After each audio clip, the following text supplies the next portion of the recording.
भरतपुर नाम के एक गांव में एक किसान रहता था जिसका नाम रघु था। रघु अपनी सूखी जमीन को देखकर निराश था। बारिश नहीं हो रही थी और फसलें उगने से पहले ही मर जाती थीं। उसकी सारी मेहनत बेकार जा रही थी। हे भगवान, मैं और कितनी बार हार मानूं? क्या मेरी जमीन फिर से हरी भरी नहीं होगी? मेरी फसल अब पहले के जैसी हरी भरी क्यों नहीं होती है? न जाने किसकी नजर लग गई है मेरे खेतों को। नजर तो मेरी किस्मत को लग गई है जो शादी करके तुम्हारे घर आई हूँ। सोचा था अच्छी फसल होगी तो नई साड़ी खरीदूंगी और चांदी की पायल भी खरीदूंगी, लेकिन तुम्हारे खेत को देखकर तो ऐसा लगता है कि दिन के 2 बार का खाना मिल जाए वह भी काफी है। अरे भाग्यवान, क्यों जी छोटा कर रही हो? भगवान ने हमें 2 हाथ क्यों दिए हैं? मेहनत करने के लिए ना।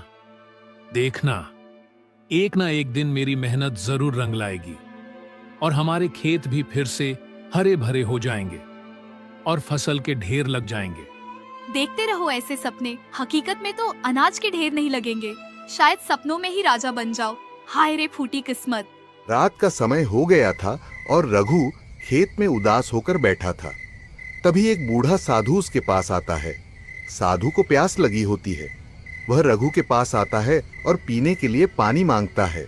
बेटे, क्या पीने के लिए थोड़ा पानी मिल सकता है? बड़ी प्यास लगी है। आइए महाराज, कुएं में पानी तो बहुत है, लेकिन शायद अनाज मिल भी पाएगा या नहीं।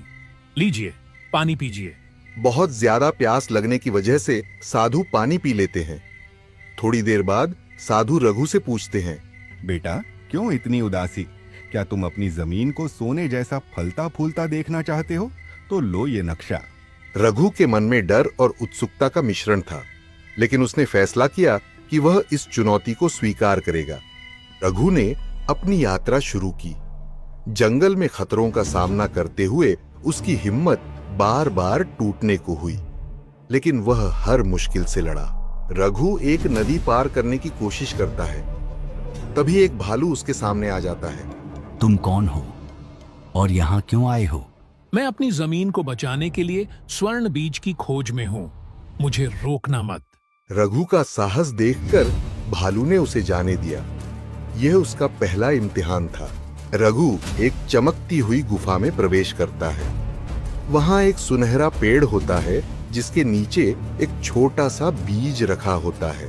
कई दिनों की कठिनाई के बाद रघु ने स्वर्ण बीज पा लिया, लेकिन तभी गुफा के अंदर एक गहरी आवाज गूंजती है। अगर यह बीज चाहिए तो वादा करो कि इसे केवल अपनी मेहनत और दूसरों की भलाई के लिए इस्तेमाल करोगे। मैं वादा करता हूँ कि यह बीज मेरे खेत और मेरे गांव को खुशहाल बनाने के लिए होगा। थोड़ी देर बाद आवाज गायब हो जाती है। रघु बीज लेकर घर लौट आता है। रघु अपने खेत में बीज लगाता है और उसकी देखभाल करता है। बारिश होती है और खेत फिर से हरे भरे हो जाते हैं। रघु, देखो, हमारी जमीन फिर से जिंदा हो गई है। ये तो किसी चमत्कार से कम नहीं। गौरी, यह मेहनत और विश्वास का फल है। रघु की मेहनत और साहस ने उसका जीवन बदल दिया। उसने न केवल अपने खेत को हरा भरा किया, बल्कि पूरे गांव को बीज देकर सभी को खुशहाल बनाया। रघु की यह कहानी बताती है कि सच्चा चमत्कार। वीडियो पसंद आए तो चैनल को लाइक और सब्सक्राइब जरूर करें।